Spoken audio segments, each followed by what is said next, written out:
مسلم league نون کے رہنما Rana Sanaullah media سے بات کر رہے ہیں۔ جو ہے وہ اجتناب کریں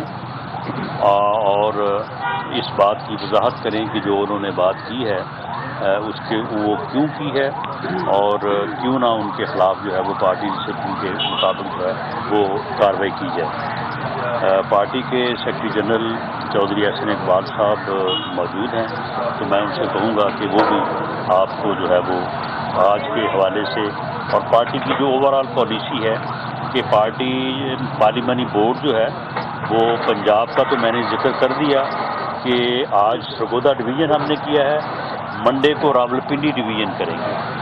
تو باقی اضلاع اور باقی صوبے اور باقی ڈویژن جو ہے وہ پھر آگے ان کا شیڈول جو ہے وہ طے کیا جائے گا۔ تو اس بارے میں جو دیگر صوبوں سے متعلق جو کارروائی اور جو اجلاس پارلیمانی بورڈز کے ہونے ہیں تو ان کے متعلق چودھری احسن اقبال صاحب سیکرٹری جنرل پاکستان مسلم لیگ نون آپ کو آگاہ کریں گے۔ جی بسم اللہ الرحمن الرحیم۔ جیسے کہ ابھی رانا ثناءاللہ صاحب نے آپ کو آگاہ کیا کہ مسلم لیگ نون